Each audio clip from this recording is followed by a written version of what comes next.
Major support for Out to Lunch is provided by the law firm of Jones Walker, established in 1937 with over 375 attorneys in offices throughout the U.S., providing a comprehensive range of services to a local, national, and international client base. JonesWalker.com. And by Shorten Associates, legal recruiters in Louisiana and Texas. From Mansers on the Boulevard in Baton Rouge, we're Out to Lunch with editor of the Baton Rouge Business Report, Stephanie Riegel. It's business, Baton Rouge style. Hi, I'm Stephanie Riegel. Welcome to Out to Lunch. In the age of internet shopping, retail is an increasingly competitive way to make a living, and the market doesn't care if you're local. Customers want current fashion and accessories at a fair price, and they're happy to buy it online. How do you carve a niche in this field? Scott Berg has some strategies and proven successes to back them up. He is the market president in Baton Rouge for Lee Michaels Fine Jewelry, with responsibility for 2 locations in the local market and a Pandora franchise in the Mall of Louisiana. Scott was just a baby when his father, Michael Berg, opened the first Lee Michaels store in the Cortana Mall in 1978. Scott, it's a great story about a very successful family business, and we are glad to have you here today with us on Out to Lunch. Thank you for having me. Joining me and Scott is Andrea Eastin, an entrepreneur and the owner of Fair Fit Studios, a boutique fashion design studio with classes that teach you how to sew, design, and customize your own clothing. Andrea opened the studio here in Baton Rouge 3 years ago. It also has a clothing line defined by hand-dyed cotton garments with minimalist silhouettes sewn into complex construction. It's a fascinating concept, and we're looking forward to hearing about it. Andrea, welcome to Out to Lunch. Thank you. Well, Scott, I want to start with you. Lee Michaels, such a well-known name in this market. Founded here in Baton Rouge with stores now throughout Louisiana and Texas. What makes your stores, your concept, your brand unique? Well, for us, it's all about relationships. The most important thing that we can have is a relationship with our employees, with our customers, and with our community. And that's what makes a difference. And, you speak to how retail has changed. And yes, I think retail is ever evolving. I'll never forget my father, there was a sense that when QVC came around that the world would end and malls would no longer exist. And I think that the digital age has definitely changed the way we interact. But I'll say that relationships really are important, and I think that they stand true. And when you have great relationships with your employees, those relationships extend to your customers, and it really makes a difference. Now, how big is the company now? How many stores do y'all have, and where are your market strengths? So we have 8 stores in Texas, Louisiana, and Mississippi, and then we also have 3 Pandora franchise stores that we operate as well. And we have about 200 employees. Wow. Of those employees in Louisiana makes up most of the employees because most of the stores. Of the markets we're in, which are 6 different markets, 4 of those markets are in Louisiana. And the corporate headquarters here in Baton Rouge? Corporate headquarters is here in Baton Rouge, and we employ about 40 people out of the corporate headquarters, probably close to 100 people in Baton Rouge. You all have a very high-profile advertising campaign in this market, the billboards and the magazines, where you feature high-profile people, usually women married to very prominent men in this community. What does that say about who you are and the customer that you want to appeal to? Well, look, my grandfather and my father, my great-grandfather, who was in the retailing business as well, and my father's always said, you're judged by the company you keep. And we're fortunate enough to be associated with great company, whether it be through prominent people in Baton Rouge, whether it be through nonprofits in Baton Rouge, whether it just be through civic duty in Baton Rouge. And we're just extremely fortunate that we have a great circle of people that support us. Lots of competition in Baton Rouge. I know there's several old line jewelers here that were here long before 1978. More companies came in after Katrina. What has that competition done to the market? And is it more difficult, a lot more difficult today, or do you all sort of dominate with market share? We embrace competition. We want everybody to succeed. We certainly want to be on our A game, though, and we know that we have to every day make sure that we are providing the best customer service, the best value, and the best quality to our customers, because that makes a difference. When someone walks in and they know that they can talk to an owner and they can make a decision on the spot, and that they're there and they're going to be there for the next 30 years. Because, you know, this is not a hobby for my family. Right. This is our livelihood, and it's so important that we help people select the right product, the right items. So we're not in the business of selling, we're in the business of helping people select something that really is meaningful to them. Are you in the business of designing and making any of your own jewelry, or do you all strictly carry? What we will do is buy from multiple manufacturers, but put collections together that represent our point of view in fashion, our point of view in jewelry. Well, speaking of design and fashion, Andrea, I want to bring you into the conversation. Tell us a little bit about Fairfit, because it's such a unique concept, sewing studio and a fashion line. How did you come up with this idea, and how has it been received in this market in the nearly 3 years now that you've been open? Well, it's been really well received in Baton Rouge. I am so grateful for the support that I have. I have amazing clients who, some of them have been with me since that first class in 2013. And a lot of new ones have joined me this year. And all of them have different perspectives and ideas around why they want to learn how to make clothing. Who are they? Girls, ladies, men? They across are the board? all, yes. There's menswear is a lost trade. It is very hard to learn how to do tailoring and to learn how clothing fits and how to pattern make it. So I do get men who are very interested in it as, you know, a trade, or, you know, learning that activity as a form of hobby and making clothes for themselves. So there are a lot of men who want to know how to sew. I get a lot of women around, kind of like around my age to older, who want to learn it because they never got the chance. Mm-hmm. They've always been fascinated by it, but their generation with our mothers were like busy in the workforce, and they weren't teaching them how to sew. Yeah. So a lot of women come to me they've been waiting maybe 10, 15 years to try to do this. So that's exciting. And then I also have children. And the children are fascinating to teach because they don't have the fear that adults have. Right. They don't care if they mess up. And it's amazing because those children are learning early math skills and problem solving skills and 3D thinking. So that's interesting because they're learning how things are made and how they come together. So that's exciting. No, I love hearing that, because my assumption coming into this conversation was that sewing is a lost art. I heard just the other day that Hancock Fabrics is closing down, and thought, you know, where do you go buy your fabric? Oh, you know, gosh. and is it a lost art, or is it maybe being rediscovered among the millennials and their children? I feel it's being rediscovered. There is a rise in the business of sewing as a hobby or sewing as a form of entrepreneurship.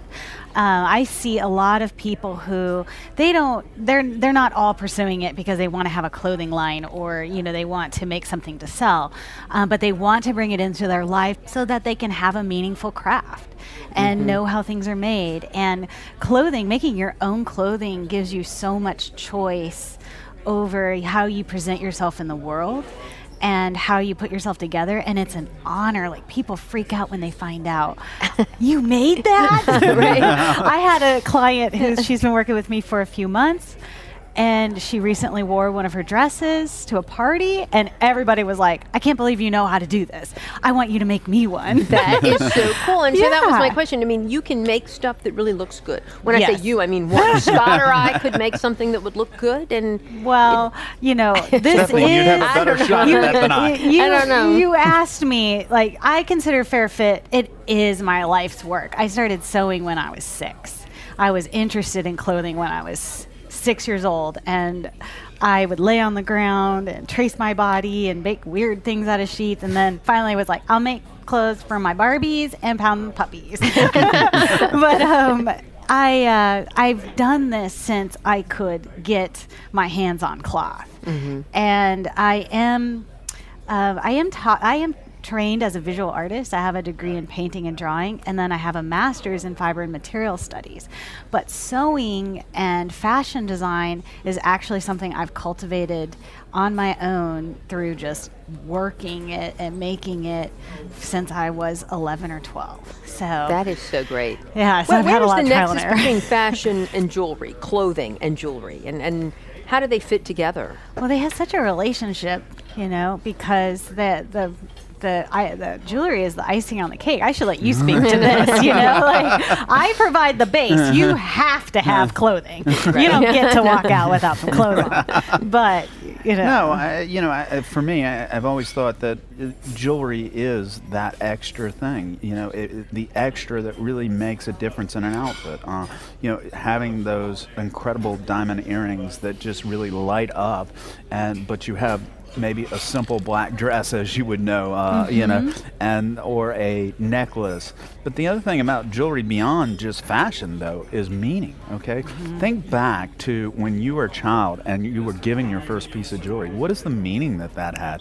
When you first got your engagement ring, what was the meaning that had? I think that if we sat around the table and said, what are your stories about jewelry? What are your stories? absolutely. I have many. I mean, my grandmother's rings, and I remember when she got each ring and what that meant. And, the story of seeing, her open that present on Christmas Day. And now I have those rings. And, all the things that they meant to her about how she presents herself in the world. And I love how you talk about meaning, because that's, our Fair Fit tagline is make clothing with purpose, on purpose. And what does it mean to make clothing with purpose? Because if you think about it, all right, we can already go and buy anything that we want. That's and right. Sewing is really hard work. You just got to be committed to the skill. And I'm not saying that to discourage anyone, but it's going to take time and practice, and likely, when people start to sew, they learn that it's going to take them 3 to 6 hours to make that dress. And then they start equating oh, wow, somebody in a factory did that, Right. And so when I say that with purpose, clothing has to have some kind of story as well. People are selecting clothing because of the story it tells about their identity and how they want to present themselves to the world. So when I get my students in that design, usually this is in private lesson format because we're really digging into design. I always ask them, why are we making this? What does that mean to you? And how can we communicate that through the color, the cloth choice? How is that going to make it that much more special? Because if you're going to go to the effort to sew all that, you want to love it. Absolutely. So that's what that means. It's teaching people a design principle that it's meant to be functional. How many lessons would it take before, I could make something that I would want to wear to a party like the lady? Well, what I find the success rate to be is usually if they can commit to working with me once a week for a private lesson for 1 hour. Usually within the first 3 weeks, they've made something. Now, they may not be quite happy with it yet, because now they're starting to learn. Weeks, that's not bad. Yeah, they're starting to learn how their hands must touch the cloth and put it under the machine.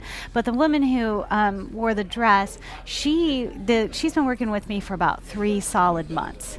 Okay. And now she's at the point where good. she's working on her own. Can I ask a question? Please do. I'm sorry I didn't interrupt, but Yeah. so I have a 12-year-old daughter, and Yes. my question is would she be faster or slower? Because we just went and snow skiing, and it was interesting because I have a 5-year-old son, just turned 5 today. Oh, so happy birthday, happy Lee. birthday. And so they were saying, would get up with no fear, and it was so easy for him. Fearlessness that you were Yes. talking about. The Yes. 12-year-old now, she's thinking about things, and it's a lot, so I'm just wondering, is it easier for younger people to do this, older people? It really depends on the aptitude that people have for it. I have a 12-year-old who takes classes with the adults. Now, usually they have to get my approval to take a class with the adults because I have to know that their learning style is going to match it. And that 12-year-old girl, surpasses the adults. Wow. She gets her projects done before anyone else. That's great. And she will dedicate herself to practice, and she just wants to do it that bad. Now, there are some adults who have a higher aptitude for it too. It has a lot to do with hand-eye coordination and knowing design, like knowing why you want it to look that way. You know, usually most people either work with me in terms of sewing and making the wardrobe, and then they graduate to wanting to make their own patterns. But that's the kind of thing that comes a lot later, because that's an advanced skill. Well, y'all, we're going to switch gears for just a minute and do what we call the checklist. So it's a part of the show where we ask you each a quick question that you probably wouldn't find on a loan application. So, Scott, just to ask you one, who do you turn to for advice?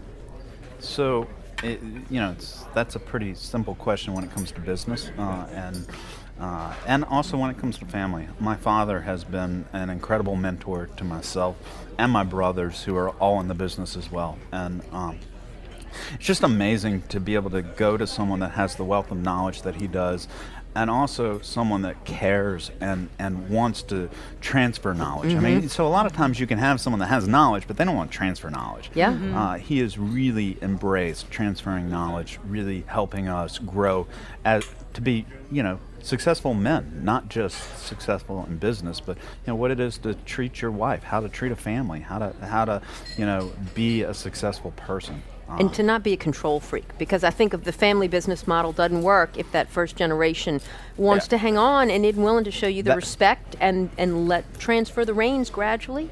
I totally agree with you. And what happens is that, yes, in order to grow a business like you're doing today, I mean, I see a lot of similarities when you say, that trust. Didn't know anyone here. My parents didn't know anyone when they first started Lee Michaels. But I think you have to have that control, freak kind of mentality to start a business.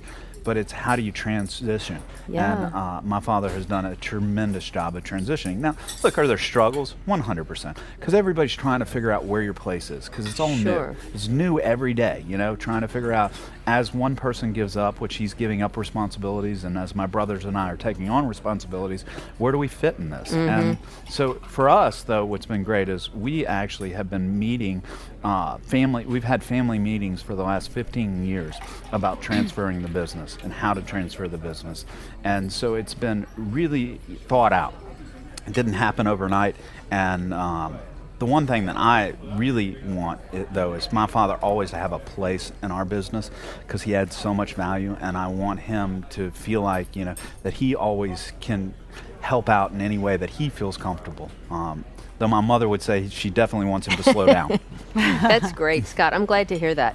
Andrea, here's your checklist question. When you were a child, were you in leadership or entrepreneurial ventures? Yes, I was.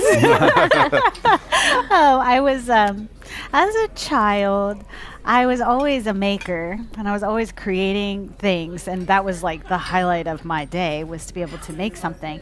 But when I got to be about 10 years old, I started to become really interested in selling those things that I made. Okay. And so I remember one of my first products was a little keychain. This is ridiculous. It was a little alien that I called Moon Man, and I put a little butt on him. And I put Moon on his back, and I thought, this is hilarious. Oh. And I made it out of Sculpey, and I took it to school. It was a joke, right? I was like, hi, look at my keychain. And everybody wanted one. Did they? Yes. They just thought it was funny, too. And it was really funny. So I was making these little plastic figurines out of Sculpey and cooking them in the oven and then taking them to school. And selling them for how much? Like $5. That's pretty good. And you made quite a profit on that, no doubt. Oh, I thought it was just about that exchange, that somebody got my joke, Right. and that there was an exchange that occurred. I'd go home with some money in my pockets, and I was very grateful that my father thought this was hilarious too. And he always encouraged me, and so did my mom. And then it really grew. Like, as a teenager, I started to make dolls. And that's actually how I made a lot of money to go to college, was making custom hand-sewn dolls of people's children, or of a special person that they wanted it made of.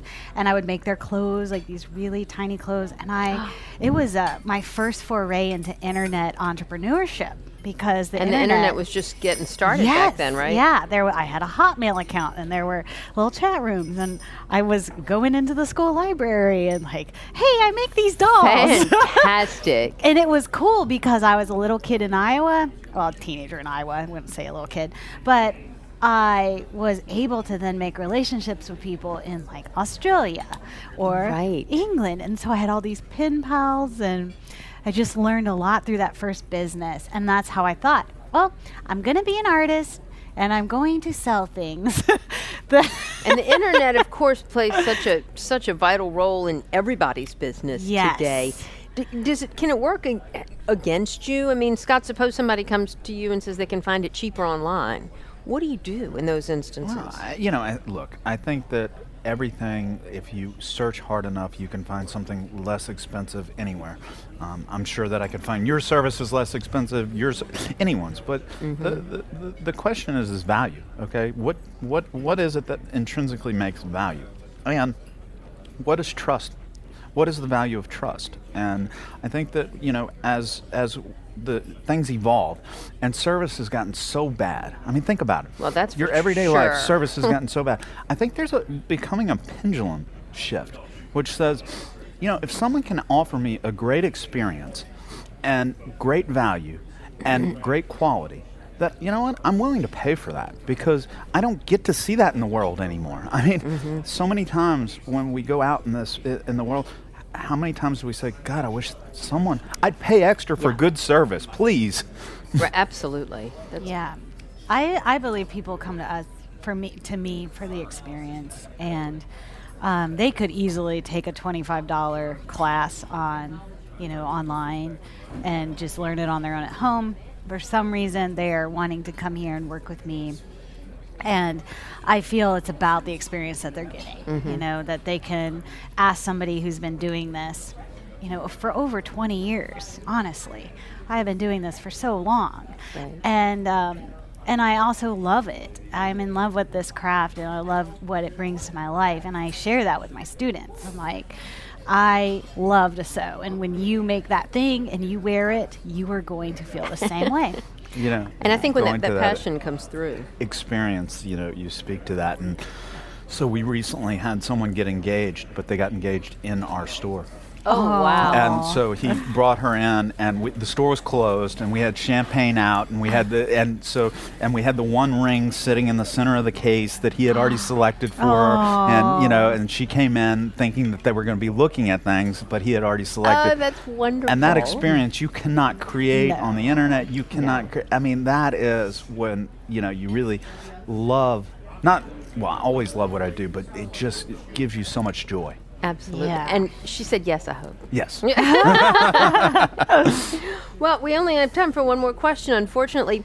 Scott, where do you see Lee Michaels in 5 years? Do you all ever want to expand beyond the Southeast region, Louisiana, Texas, dreams of going national, or? So we want to take measured opportunities. We never want to put the company at risk, so we want to grow in a strategic way. We see that there probably will be opportunities maybe to acquire different companies in the future, just based upon that there are a lot of people of my father's age that are in this business that don't have the next generation coming in. So we're looking for opportunities that strategically fit our model. Meaning, similar brands that we carry, but also geographically. I couldn't see us going up to Rochester, New York, but I could certainly see us going to Tulsa, Oklahoma. Could certainly see us going to, the Panhandle of Florida. So definitely, we want to grow, and one reason we definitely want to grow is it presents opportunities for our employees. Sure. The more we grow, the more opportunities that we can offer to our employees. And we've always been in a growth mode since day one. My father had a vision of running a company, not just one store. And we want to continue that vision. Well, you will keep us posted and up to date, I hope. Certainly. Andrea, what about Fairfit? Plans to expand beyond Baton Rouge, or to expand the services you offer at the studio? Well, every year I kind of do an evaluation of where my students are at. and what is being asked of me, like what more do they want, and I do tailor the offerings towards that. So we're kind of in a beginner phase right now where people are learning, and so we're staying there so that people can get introduced to the skill.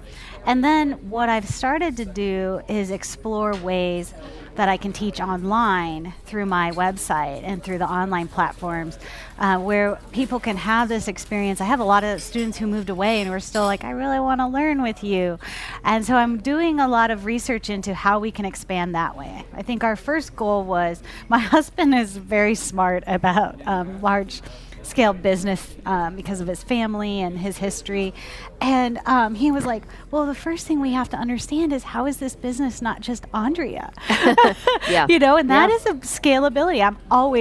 Because of my background in the fashion and having my own clothing line, I know that you can work yourself into the ground, and you have to find a sustainability model. So that's been what we're seeking this year, and we're setting up systems so that I can teach to more people, possibly online, but still keep the intimate, small class experience that they get with me in Baton Rouge. Recently, I started expanding my marketing strategy by using Instagram, because I have all of these beautiful images. And suddenly my profile It's grew just blown to up, I bet. 1,000. Yep. Yeah, Matt. Wow. And I had people writing me yesterday, will you guest blog post for us? And do you allow people from out of town to come study with you? And I'm like, yes, I do. Oh, yes, I do. So that could be amazing. There could be Absolutely. people who travel to Baton Rouge for a fashion experience. How do you like that? Those How do are you the like kind that? of stories we like to hear. Well, Yeah. Andrea Eastin and Scott Berg, you both run fascinating businesses in Baton Rouge, and it's great to hear your stories of success and your insights and observations. So thanks so much for joining me today on Out to Lunch. Oh, thank you for having us. Yes. My A lot of guests fun. today on Out to Lunch have been Scott Berg, Market President of Lee Michaels Fine Jewelry, and Andrea Eastin, founder and owner of Fairfit Studios. You can find out more about Lee Michaels and Fairfit by following the links on our websites, wrkf.org and itsbatonrouge.la. Today's show is recorded live over lunch at Mansur's on the Boulevard in Baton Rouge. Mansur's is open for lunch daily from 11 to 2, for dinner nightly, and for brunch on Saturdays and Sundays. The producer of our show is Grant Morris. Our technical producer is Eric Merle. Our associate producer is Peter Raschuti. And our Baton Rouge business consultants are Charlie D'Agostino and Ann Edelman. You can see photos from this show on itsbatonrouge.la and on our Facebook page. These photos are taken by Ken Stewart. Mitch Foreman wrote and performs all the music on Out to Lunch. Mitch's new album Puzzle is out now. You can find out more about that at mitchellforeman.com. You can get this show as a podcast, you can listen to past shows, and you can keep up with us on all kinds of social media by going to our websites, itsbatonrouge.la and wrkf.org. Out to Lunch is a production of INO Broadcasting for itsbatonrouge.la and WRKF 89.3 FM. I'm Stephanie Riegel. Thanks for joining me. I look forward to meeting you again next week around the table here at Mansur's for more business Baton Rouge style on Out to Lunch. Out to Lunch Baton Rouge is recorded live over lunch at Mansur's on the Boulevard in Baton Rouge. Mansur's is open for lunch daily 11 to 2, for dinner nightly, and for brunch on Saturdays and Sundays. Major support for Out to Lunch is provided by the law firm of Jones Walker, established in 1937 with over 375 attorneys in offices throughout the U.S., providing a comprehensive range of services to a local, national, and international client base. JonesWalker.com. And by Short & Associates, legal recruiters in Louisiana and Texas. Mitchell Foreman wrote and performs all the music on Out to Lunch. You can hear Mitchell's music anywhere great jazz is sold or streamed, and at mitchellforeman.com.